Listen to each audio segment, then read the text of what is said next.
मला? हो केलं. हा बघा, आता आपण आज शैक्षणिक साहित्य दिनदर्शिका याचा आपण वापर करणार आहोत आणि त्यानुसार वेगवेगळे प्रश्न आपण याच्यावरती विचारणार आहोत. अशा संबंधीचे निळ्या रंगाचे ठोकळे हे दिवसांसाठी वापरलेले आहेत आणि लाल रंगाचे हे सुट्यांसाठी वापरलेले आहे. बघा, आता हा कोणत्या महिन्याचा दिनदर्शिका आहे ते मला सांगा. जुलै. बरोबर. त्यामध्ये एकूण किती दिवस आले? 31 दिवस आलेले. आणि लाल अक्षरात काय दाखवलेले? सुट्टी. एकूण किती सुट्टी आल्या? 5 सुट्टी आल्या. मग कामाचे दिवस किती आले? काय करावं लागेल त्याच्यासाठी? 31 मधून हे 5 काढून टाकायचे. मग किती येणार? किती आले? 26 दिवस आलेले आहेत. आता या ठिकाणी सुट्ट्यात रविवार किती आलेले आहेत? 4. मोहरम हा सण कोणत्या तारखेला आलेला आहे? 17. या ठिकाणी मंगळवार किती आलेले आहे?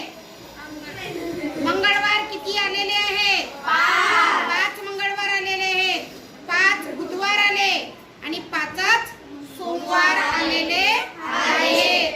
या पद्धतीने आपण सांगू शकतो की 7 तारखेचा जर रविवार होता तर पुढचा रविवार किती तारखेला आला?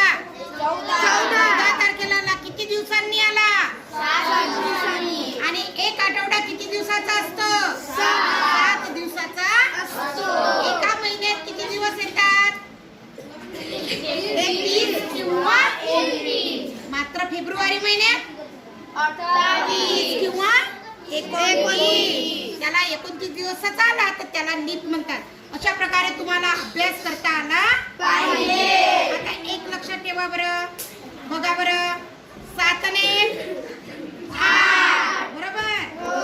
हा, 2 आणि 8 10, 10 14 24, 8 त्रिक 24. पुन्हा बेरीज कराल तर मग अजून पुन्हा 5 पटीत 7 पटीत असे त्याचे येतात. म्हणजे तुम्ही जर अशी बेरीज केली तर तुम्हाला काय दिसेल की सर्व याची बेरीज सारखी आलेली आहे. बघू बरं आपण येते का? 7 आणि 14 21, 21 आणि 21 42. 42 मध्ये 28 मिळवा. किती आले? 42 मध्ये 28 मिळवले 30 आले म्हणते. 70. किती आले? 70. आता हे मोजा तेवढे येतात का? तर 1 आणि 29 30, 30 आणि 30 60 आणि ते 75. किती आले? 15 75 येतात का? नाही येत. या पद्धतीने आपल्याला दिनदर्शिकेचा उपयोग काढून याचा इथल्या इथे अभ्यास करून आपल्याला दिवस काढता येतात आणि त्याच्यावरून आपल्याला प्रश्नाचे उत्तर लिहिता येतात. शेवटचं मी कट करेल.